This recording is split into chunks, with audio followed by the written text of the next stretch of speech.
Versailles, le château le plus admiré du monde. Des miroirs, des dorures, des fêtes qui ont ébloui l'Europe entière. Mais derrière cette façade, il y a eu des cris, des larmes, des corps brisés et un silence absolu. Pendant plus d'un siècle, des femmes ont souffert dans ce palais. Des reines, des favorites, des servantes. Certaines ont été épuisées jusqu'à la mort. D'autres ont été humiliées devant des centaines de témoins. Et toutes ont dû sourire.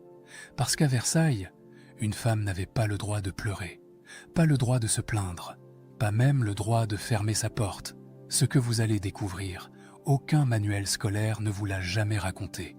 Des lettres retrouvées des siècles plus tard, des témoignages que l'on a voulu faire disparaître, des vérités si dérangeantes qu'on les a enfouies sous les ors du palais.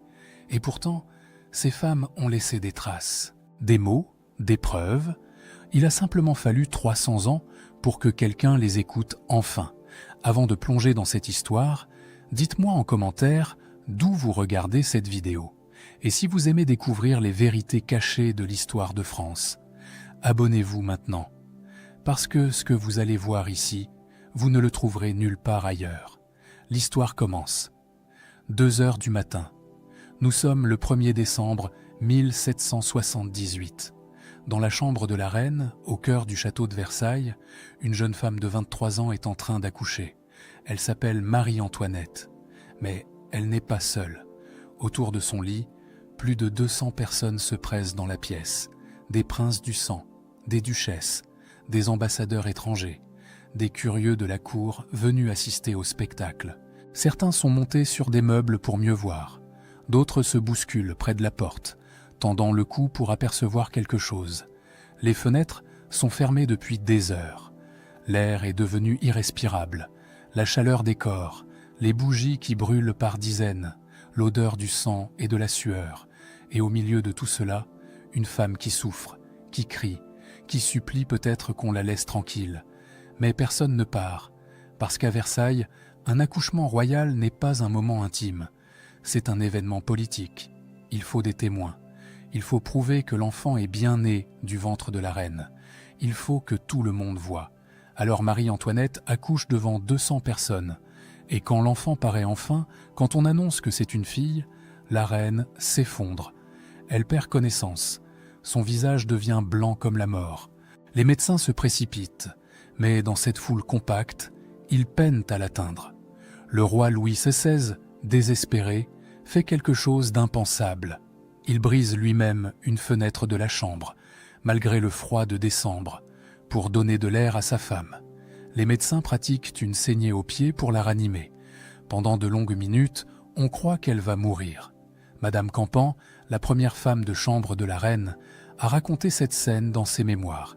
Elle écrit que Marie-Antoinette fut si mal qu'on l'a crue perdue, que le désordre était total, que personne ne savait si la reine allait survivre à cette épreuve.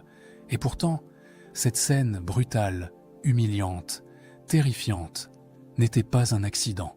Ce n'était pas une exception. C'était le protocole. C'était la règle. C'était ce que chaque reine de France devait endurer, encore et encore, à chaque naissance. Parce qu'à Versailles, le corps des reines n'appartenait pas aux reines. Il appartenait à la France. Cette vérité, nous allons la découvrir ensemble. Et elle ne concerne pas seulement Marie-Antoinette. Elle concerne toutes les femmes qui ont vécu dans ce palais. Des plus puissantes aux plus invisibles. Des favorites adulées aux servantes oubliées. Toutes ont subi un système implacable. Un système qui exigeait d'elles la perfection, la fécondité, le sourire permanent. Et qui leur refusait, en échange, la dignité la plus élémentaire. Versailles, le château le plus admiré d'Europe, le symbole de la grandeur française, les jardins à la française, les fontaines majestueuses, la galerie des glaces où le soleil se reflète à l'infini, les fêtes somptueuses, les bals masqués, les opéras privés. Tout ici respire la beauté, le raffinement, la civilisation. Mais derrière cette façade dorée, il y a une autre réalité. Une réalité que les guides touristiques ne racontent pas, une réalité que l'histoire officielle a soigneusement étouffé pendant 3 siècles. Prenons Marie-Thérèse d'Autriche, la première épouse de Louis XIV. Elle a épousé le roi Soleil en 1660. Elle avait 22 ans, lui aussi. Ensemble, ils devaient fonder une dynastie, donner à la France des héritiers, assurer la continuité du royaume. Marie-Thérèse a fait son devoir. En 10 ans, elle a accouché 6 fois, 6 grossesses, 6 accouchements publics, 6 fois son corps exposé au regard de la cour, et sur ces 6 enfants, un seul a survécu, le grand dauphin. Tous les autres sont morts en bas âge. On imagine la douleur de cette mère. Perdre 5 enfants, les voir mourir l'un après l'autre de maladie, de faiblesse, de fièvre. Mais à Versailles, une reine n'a pas le droit de pleurer trop longtemps. Une reine doit se remettre, une reine doit sourire aux fêtes, une reine doit être prête pour la prochaine grossesse. Marie-Thérèse est morte à 44 ans, épuisée, effacée, presque oubliée du vivant même de son mari. Louis XIV, dit-on, a prononcé une phrase terrible à sa mort. Il aurait dit que c'était le seul chagrin qu'elle lui ait causé, comme si cette femme, qui lui avait donné sa vie, son corps, ses enfants, n'avait jamais vraiment existé. 60 ans plus tard, une autre reine a connu le même destin. Elle s'appelait Marie Leszczyńska. Elle a épousé Louis XV en 1725. Elle avait 22 ans. Lui en avait 15. Pendant les 11 premières années de son mariage, Marie Leszczyńska a été presque constamment enceinte. 10 grossesses en 11 ans. 10 fois son corps mis à l'épreuve. 10 fois les douleurs de l'accouchement. 7 enfants ont survécu. Mais à quel prix? À 33 ans, son corps était brisé. Les médecins ont conseillé au roi de ne plus avoir de relation avec elle. Sa santé ne le permettait plus. Louis XV a obéi. Il a pris des maîtresses. Et Marie Leszczyńska, celle qui avait donné 10 enfants à la France, s'est retrouvée seule, abandonnée, reléguée dans ses appartements. Elle a écrit à son père, le roi déchu de Pologne, des lettres déchirantes. Dans l'une d'elles, elle confie qu'elle est toujours couchée ou grosse. Dans une autre, elle avoue qu'elle n'est plus rien, que le roi ne la voit plus, qu'elle passe ses journées à prier et à attendre que Dieu la rappelle à lui. Marie Leszczyńska a vécu encore 30 ans après cette lettre, 30 ans dans l'ombre, 30 ans de silence, 30 ans à regarder les favorites de son mari briller à sa place pendant qu'elle s'enfonçait dans l'oubli. Elle avait fait son devoir, elle avait donné des héritiers, elle avait sacrifié son corps, sa jeunesse, sa santé, et en échange, on l'avait jetée comme une vieille robe dont on n'a plus besoin. C'est cela, la vérité de Versailles. Derrière les dorures, derrière les miroirs, derrière les sourires figés des portraits officiels, il y a des femmes brisées, des femmes utilisées, des femmes réduites au silence. Et Marie-Thérèse, Marie Leszczyńska, Marie-Antoinette n'étaient pas les seules. Elles étaient les plus visibles. Mais il y en avait des milliers d'autres. Des femmes dont l'histoire n'a même pas retenu le prénom. Des favorites, des dames d'honneur, des servantes, des nourrices, toutes prises dans le même système, toutes soumises aux mêmes règles, toutes condamnées au même silence. On pourrait croire que les femmes les plus puissantes de Versailles échappaient à cette prison dorée. On pourrait imaginer que celles qui avaient conquis le cœur du roi, celles qui influençaient les décisions du royaume, celles dont le nom faisait trembler les courtisans, vivaient une existence différente, plus libre, plus heureuse. C'est exactement le contraire. Prenons Françoise d'Aubigné. Ce nom ne vous dit peut-être rien, mais vous connaissez sans doute celui qu'elle a porté ensuite. Madame de Maintenon, la femme la plus puissante de France sous Louis XIV, celle qui est devenue, en secret, l'épouse du roi Soleil lui-même. Son histoire ressemble à un conte de fées. Née dans une famille noble mais ruinée, elle a connu la pauvreté, l'exil, l'humiliation. Son père est mort en prison, sa mère l'a abandonnée. Elle a grandi dans la misère, ballottée de famille en famille, ne sachant jamais de quoi demain serait fait. Et puis, par un enchaînement de circonstances extraordinaires, elle s'est retrouvée à Versailles, d'abord comme gouvernante des enfants illégitimes du roi. Ces enfants que Louis XIV avait eus avec sa maîtresse, Madame de Montespan. Françoise devait s'en occuper en secret, loin de la cour, dans une maison discrète de Paris. Elle a fait ce travail avec dévouement. Elle a aimé ses enfants comme les siens. Et peu à peu, le roi a remarqué cette femme discrète, pieuse, intelligente. Il a commencé à lui parler, à lui confier ses doutes, à chercher auprès d'elle une paix qu'il ne trouvait nulle part ailleurs. Quand la reine Marie-Thérèse est morte en 1683, Louis XIV a pris une décision stupéfiante. Il a épousé Françoise d'Aubigné en secret. Pas de cérémonie officielle, pas d'annonce publique. Un mariage célébré dans l'ombre, connu seulement de quelques proches. Elle ne serait jamais reine, elle n'aurait jamais le titre, mais elle était désormais l'épouse du roi de France. On pourrait imaginer que Françoise, devenue Madame de Maintenon, a enfin trouvé le bonheur. Après tant d'années de misère, elle avait atteint le sommet. Elle vivait dans les plus beaux appartements de Versailles. Elle mangeait à la table du roi. Elle était consultée sur les affaires du royaume. Les ministres la craignaient. Les courtisans la flattaient. Elle avait tout. Et pourtant, ses lettres racontent une autre histoire. Une histoire de solitude, d'épuisement, de désespoir silencieux. Dans une lettre à son confesseur, elle écrit qu'elle meurt d'ennui dans une fortune qu'elle aurait peine à imaginer. Elle dit qu'elle est avec le roi et que pourtant elle est seule. Dans une autre lettre, elle confie que si l'on savait ce que c'est que de divertir un homme qui n'est plus amusable, on comprendrait ses peines. Louis XIV vieillissait. Il devenait sombre, mélancolique, obsédé par la mort et le salut de son âme.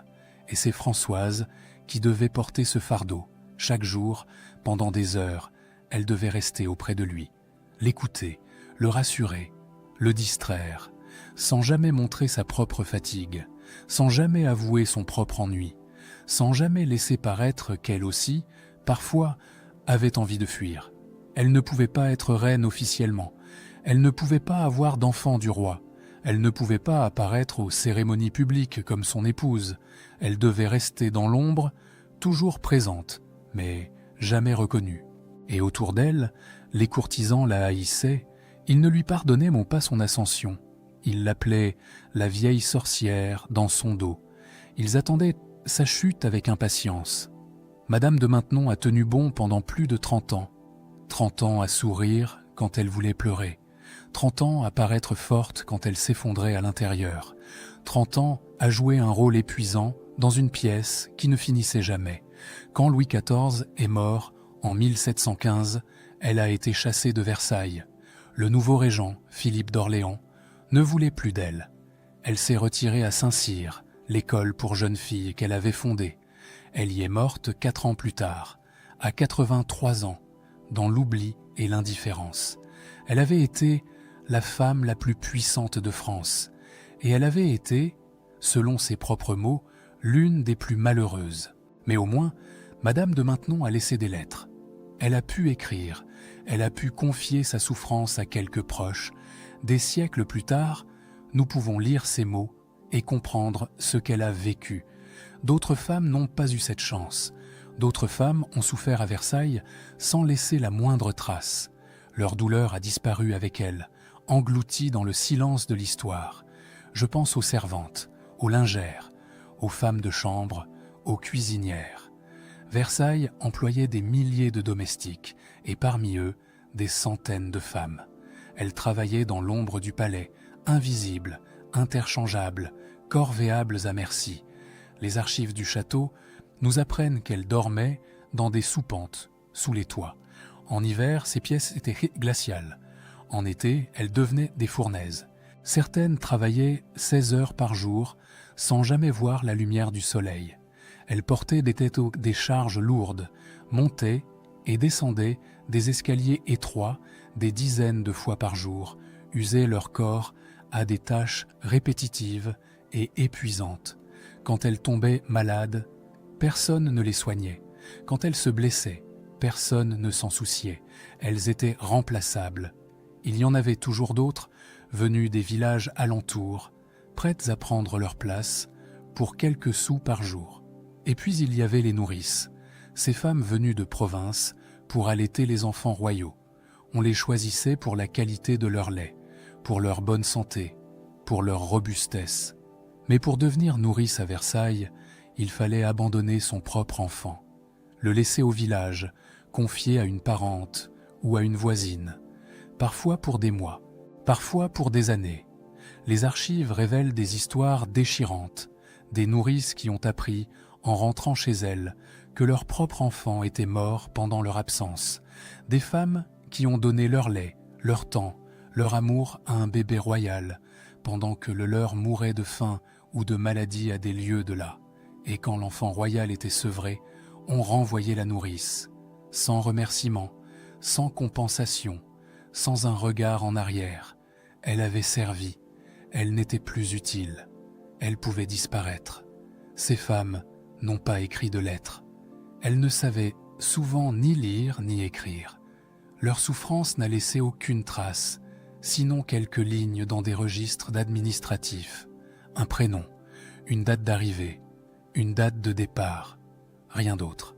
À Versailles, il existait une règle non écrite que toutes les femmes devaient respecter, une règle plus puissante que n'importe quel édit royal, une règle qui s'appliquait aux reines comme aux servantes, aux favorites comme aux dames d'honneur.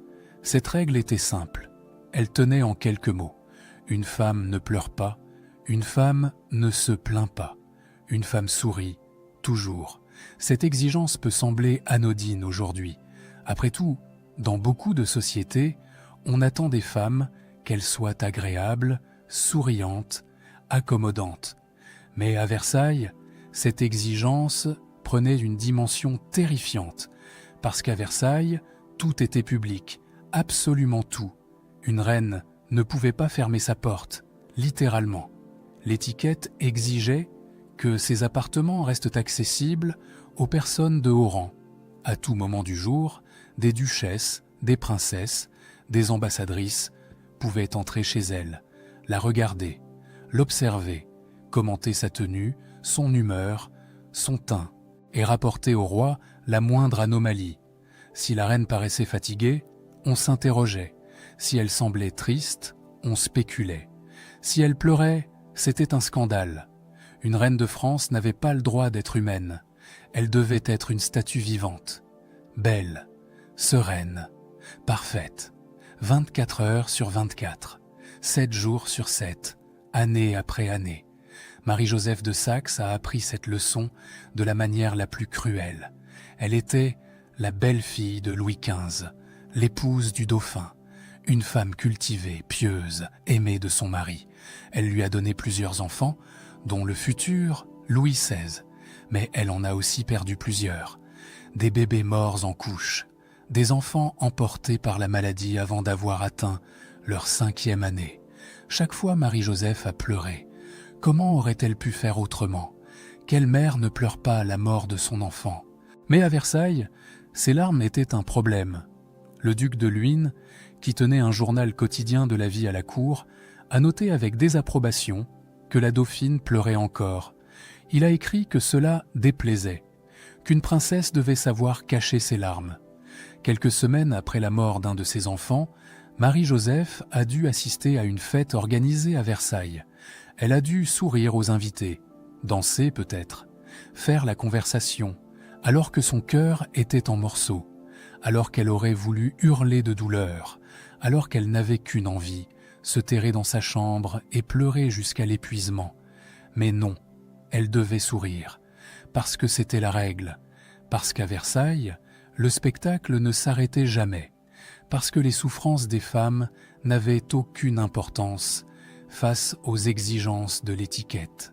Cette violence silencieuse a touché toutes les femmes du château, sans exception, même celles qui semblaient les plus libres, même celles qui paraissaient dominer le jeu. La princesse Palatine en est l'exemple le plus frappant. Elle s'appelait Élisabeth Charlotte de Bavière, mais tout le monde l'appelait la Palatine.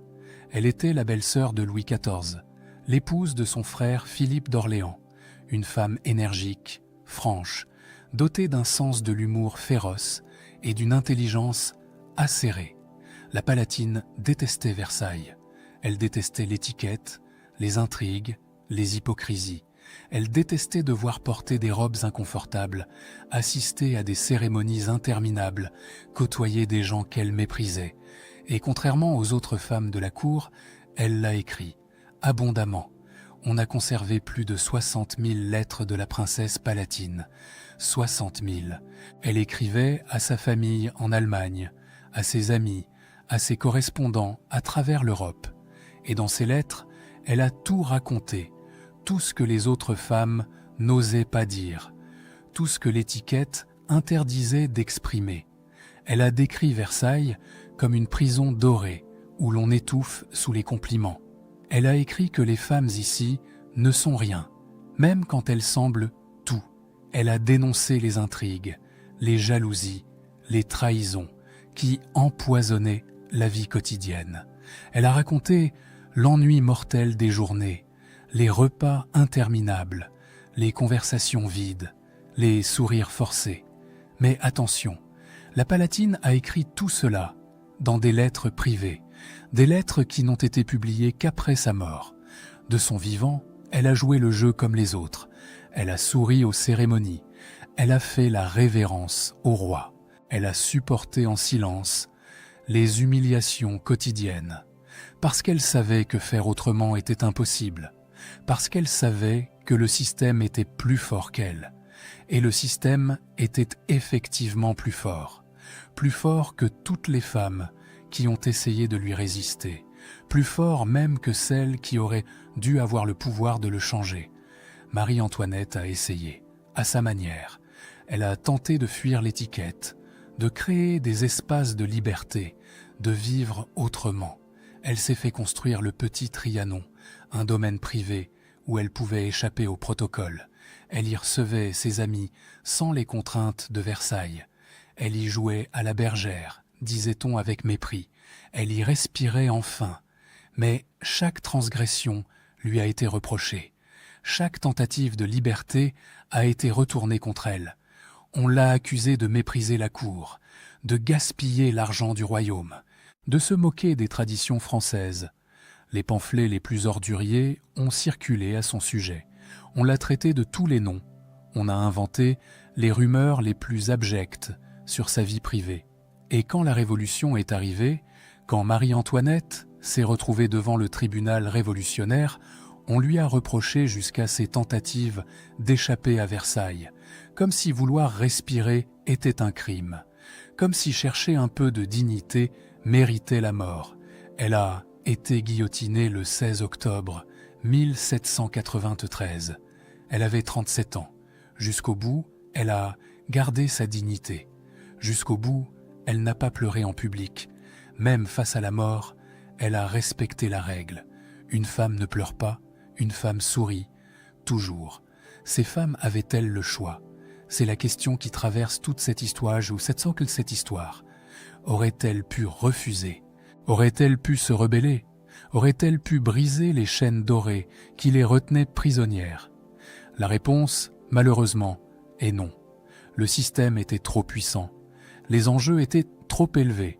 Une femme qui refusait de jouer le jeu perdait tout. Sa position, sa fortune, parfois sa liberté, parfois sa vie. Elles étaient prises au piège, toutes, sans exception. Et le piège s'appelait Versailles. Nous avons parlé des souffrances de l'âme, du silence imposé, de la solitude au milieu de la foule. Mais il y avait une autre dimension à la condition féminine à Versailles, une dimension plus brutale encore, plus physique, plus viscérale. Le corps des femmes ne leur appartenait pas. Cette vérité s'appliquait d'abord aux reines, bien sûr. Nous l'avons vu avec Marie-Thérèse et ses 6 grossesses, avec Marie Leschinska et ses 10 maternités en 11 ans, avec Marie-Antoinette et son accouchement public devant 200 témoins. Mais cette vérité s'étendait bien au-delà des appartements royaux. Elle touchait toutes les femmes du château, de la plus haute à la plus humble. Commençons par les favorites, ces femmes que l'on imagine souvent libres, puissantes, maîtresses de leur destin. La réalité était tout autre. Une favorite n'était pas une femme aimée. Une favorite était une femme utilisée. Son corps était un instrument politique. Sa beauté était une monnaie d'échange. Sa jeunesse était une ressource à exploiter jusqu'à épuisement. Madame de Pompadour est sans doute l'exemple le plus célèbre. Jeanne-Antoinette Poisson, de son vrai nom. Ella White a été la favorite officielle de Louis XV pendant près de 20 ans, de 1745 jusqu'à sa mort en 1764. 20 ans au sommet du pouvoir, 20 ans à influencer les arts, la politique, la diplomatie, 20 ans à régner sur Versailles dans l'ombre du roi. Mais regardons de plus près. Madame de Pompadour souffrait d'une santé fragile depuis l'enfance. Elle toussait, elle s'essoufflait, elle avait des fièvres récurrentes. Les médecins de l'époque ne savaient pas exactement ce dont elle souffrait, mais aujourd'hui les historiens pensent qu'il s'agissait probablement de tuberculose. Malgré sa maladie, elle devait maintenir les apparences. Elle devait paraître belle, désirable, éclatante de santé. Elle se fardait pour cacher sa pâleur. Elle se parfumait pour masquer les odeurs de maladie. Elle souriait quand elle aurait voulu s'effondrer. Et surtout, elle devait satisfaire les désirs du roi, même quand son corps n'en pouvait plus, même quand chaque effort l'épuisait davantage. Ces lettres révèlent une femme au bord de l'effondrement.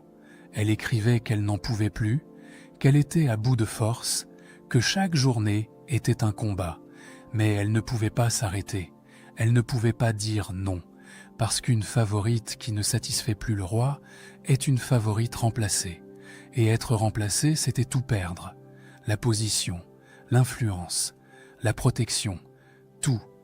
Madame de Pompadour est morte à 42 ans, épuisée, consumée par la maladie et par les exigences de sa position. Le roi, dit-on, a regardé son cercueil quitter Versailles depuis une fenêtre. Il aurait versé quelques larmes, puis il est retourné à ses affaires. La vie continuait. Une autre favorite prendrait bientôt sa place, et elle l'a prise. Madame du Barry est arrivée quelques années plus tard, plus jeune, plus belle, plus fraîche. Le cycle recommençait, toujours le même cycle. Des femmes consommées puis jetées, des corps utilisés puis abandonnés, une mécanique implacable qui broyait les existences, les unes après les autres. Mais les favorites avaient au moins le luxe de souffrir dans des appartements somptueux. Les femmes ordinaires de Versailles n'avaient même pas cette consolation. Leur souffrance était plus crue, plus directe, plus brutale. Les dames d'honneur, par exemple, ces femmes de bonne noblesse qui servaient la reine au quotidien. Leur travail consistait à habiller la reine, à la coiffer, à l'accompagner partout, à rester debout derrière elle pendant des heures lors des cérémonies officielles. Debout, pendant des heures, sans bouger, sans s'asseoir, sans même s'appuyer contre un mur. L'étiquette l'interdisait. Une dame d'honneur ne s'asseyait pas en présence de la reine. Jamais. Même si la cérémonie durait 4 heures. Même si ses jambes tremblaient d'épuisement.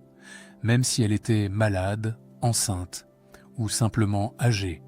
Elle restait debout et elle souriait. Les témoignages de l'époque décrivent des femmes qui s'évanouissaient pendant les cérémonies.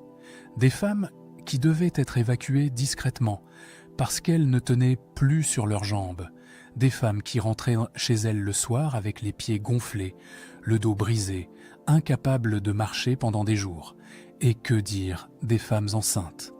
À Versailles, une grossesse n'était pas une raison pour se reposer. Une dame d'honneur enceinte continuait son service jusqu'aux dernières semaines. Elle restait debout comme les autres. Elle souriait comme les autres. Elle cachait son ventre sous des robes ajustées et priait pour ne pas accoucher en pleine cérémonie. Certaines ont perdu leurs enfants à cause de cette vie épuisante. Des fausses couches provoquées par la fatigue, le stress, les heures passées debout. Ces drames restaient privés, bien sûr. On n'en parlait pas, on ne se plaignait pas. On reprenait son service dès que possible, comme si rien ne s'était passé. Plus bas encore dans la hiérarchie, les servantes souffraient d'effets de maux que personne ne prenait la peine de documenter. Nous savons, grâce aux registres d'hôpitaux et aux archives paroissiales, que beaucoup mouraient jeunes. Des maladies pulmonaires contractées dans les soupentes humides, des infections causées par le manque d'hygiène, des accidents du travail dont personne ne se souciait. Une servante qui se cassait la jambe en tombant dans un escalier était renvoyée. Une lingère qui se brûlait les mains avec les fers à repasser continuait à travailler jusqu'à l'infection. Une cuisinière qui se coupait profondément avec un couteau se soignait elle-même, comme elle pouvait, avec ce qu'elle trouvait. Il n'y avait pas de médecin pour elle. Il n'y avait pas de repos maladie. Il n'y avait pas d'indemnité. Il y avait seulement le travail, la souffrance et le silence. Et quand elles étaient trop usées pour continuer, on les remplaçait. Sans un mot, sans une pensée, comme on remplace un meuble cassé ou un outil émoussé. Elles disparaissaient de Versailles aussi discrètement qu'elles y étaient entrées. Leur souffrance s'effaçait avec elles. Leur existence même semblait n'avoir jamais eu lieu. Voilà ce qu'était Versailles pour les femmes. Un lieu où leur corps était des ressources à exploiter. Un lieu où leur douleur était invisible. Un lieu où leur humanité même était niée au profit du spectacle permanent de la grandeur royale. Les miroirs de la galerie des glaces reflétaient des robes somptueuses et des sourires éclatants. Mais ils ne reflétaient pas les larmes versées dans l'ombre. Ils ne reflétaient pas les corps épuisés. Ils ne reflétaient pas les âmes brisées. Cette vérité-là, il a fallu 3 siècles pour qu'elle émerge enfin des archives. Nous arrivons au terme de ce voyage, un voyage à travers les couloirs dorés de Versailles, un voyage dans l'ombre des lustres et des miroirs, un voyage au cœur d'une souffrance que l'histoire a voulu oublier. Pendant plus d'un siècle, de Louis XIV à la Révolution, des milliers de femmes ont vécu dans ce palais, des reines épuisées par les grossesses à répétition, des favorites consumées par les exigences du pouvoir, des dames d'honneur brisées par l'étiquette, des servantes usées jusqu'à la mort dans l'indifférence générale. Toutes ont subi un système qui les réduisait au silence. Toutes ont dû sourire quand elles voulaient pleurer. Toutes ont sacrifié leur corps, leur santé, parfois leur vie, sur l'autel de la grandeur française. Et pendant 3 siècles, personne n'en a parlé. Oh, bien sûr, on a raconté Versailles, on a célébré sa magnificence, on a admiré ses jardins, ses fontaines, sa galerie des glaces, on a écrit des livres entiers sur Louis XIV, sur ses guerres, sur ses conquêtes, sur son règne éblouissant. On a fait de ce château le symbole même de la civilisation française, un monument à la gloire de notre histoire nationale. Mais les femmes, elles, sont restées dans l'ombre. Leurs souffrances ont été jugées insignifiantes, leurs témoignages ont été ignorés. Leurs lettres ont dormi dans des archives poussiéreuses, non lues, non publiées, non étudiées.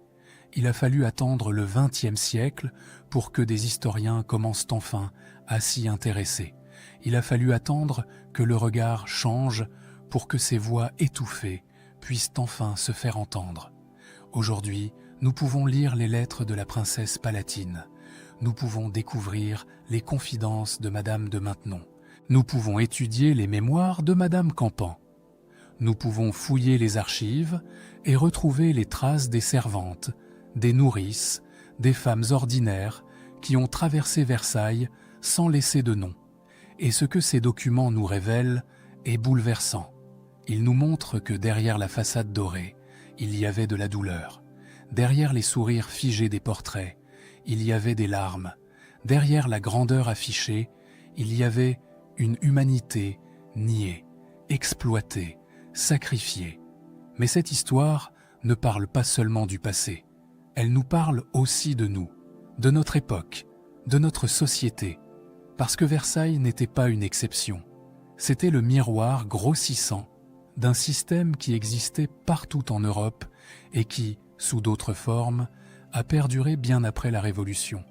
Un système qui exigeait des femmes qu'elles soient belles, souriantes, disponibles. un système qui leur refusait le droit de se plaindre, de souffrir ouvertement, d'être simplement humaines. Combien de femmes, aujourd'hui encore, doivent sourire quand elles souffrent? Combien doivent cacher leurs larmes pour paraître fortes? Combien doivent taire leurs douleurs, leurs fatigues, leurs épuisements pour correspondre à ce qu'on attend d'elles?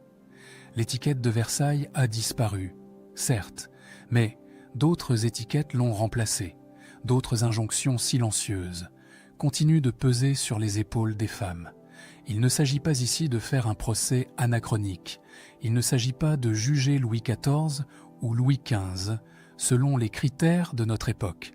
Ces hommes étaient les produits de leur temps, prisonniers eux aussi d'un système qu'ils n'avaient tout pas inventé. Le roi Soleil lui-même, avec tout son pouvoir absolu, n'aurait pas pu abolir l'étiquette de Versailles. Il en était le garant, mais aussi le captif. Non, ce qui compte ici, c'est de comprendre. Comprendre ce que ces femmes ont vécu. Comprendre le prix qu'elles ont payé. Comprendre que derrière chaque page glorieuse de notre histoire nationale, il y a des pages d'ombre qu'on a préféré ne pas écrire. Ces femmes méritent qu'on se souvienne d'elles, pas comme des victimes passives, pas comme des figures tragiques à plaindre, mais comme des êtres humains qui ont traversé des épreuves immenses avec une dignité remarquable. Marie-Thérèse a perdu 5 enfants et a continué à servir son roi. Marie Leszczyńska a été abandonnée après 10 grossesses et a trouvé dans la prière la force de continuer. Madame de Maintenon a porté le fardeau du royaume pendant 30 ans, sans jamais fléchir publiquement. Marie-Antoinette a marché vers l'échafaud la tête haute, refusant jusqu'au bout de donner à ses bourreaux le spectacle de sa faiblesse. Et les autres, les anonymes, les servantes dont on n'a pas retenu le prénom, les nourrices qui ont donné leur lait et perdu leurs enfants, les lingères, les cuisinières, les femmes de chambre qui ont usé leur vie dans l'ombre du palais. Elles aussi méritent notre respect. Elles aussi méritent qu'on reconnaisse enfin ce qu'elles ont enduré. Elles s'appelaient Marie-Thérèse, Marie Leszczyńska, Françoise, Charlotte Élisabeth, Jeanne-Antoinette. Elles s'appelaient aussi Jeanne, Marguerite, Catherine, Anne, Louise, des prénoms que l'histoire n'a pas retenus, des visages que personne n'a peints, des voix que personne n'a écoutées. Elles ont vécu dans le plus beau palais du monde. Elles ont marché dans les mêmes couloirs que nous visitons aujourd'hui en touristes émerveillés. Elles ont vu les mêmes miroirs, les mêmes lustres, les mêmes jardins. Mais elles les ont vus autrement. Elles les ont vus comme les murs d'une prison, comme les décors d'un théâtre où elles devaient jouer un rôle épuisant, jour après jour, année après année, jusqu'à leur dernier souffle. Aujourd'hui, 3 siècles plus tard, nous leur rendons enfin leur voix. Nous racontons leur histoire. Nous refusons de les oublier. La prochaine fois que vous visiterez Versailles, la prochaine fois que vous admirerez la galerie des glaces ou les jardins à la française, pensez à elles. Pensez à ces femmes qui ont souffert en silence derrière les dorures. Pensez à ce que leur vie a vraiment été, au-delà des apparences. Pensez à tout ce que ce palais magnifique a exigé d'elles. Et souvenez-vous que l'histoire n'est jamais aussi simple qu'on veut nous le faire croire. Derrière chaque façade glorieuse, il y a des vérités enfouies. Derrière chaque triomphe, il y a des sacrifices oubliés. Derrière chaque palais, il y a des prisons invisibles. Versailles reste un chef-d'œuvre, un monument incomparable de l'art et de l'architecture française. Mais c'est aussi un lieu de mémoire, un lieu où des femmes ont souffert, ont espéré, ont survécu, un lieu où leur humanité a été niée, mais jamais détruite. Elles ont tenu bon, malgré tout, et c'est peut-être cela, finalement, la leçon la plus importante de cette histoire. Même dans les circonstances les plus difficiles, même quand tout semble perdu, la dignité humaine survit. Elle trouve un chemin, elle laisse des traces, et un jour, parfois des siècles plus tard, quelqu'un les retrouve et leur redonne vie. Ce jour est arrivé. Ces femmes ne sont plus oubliées.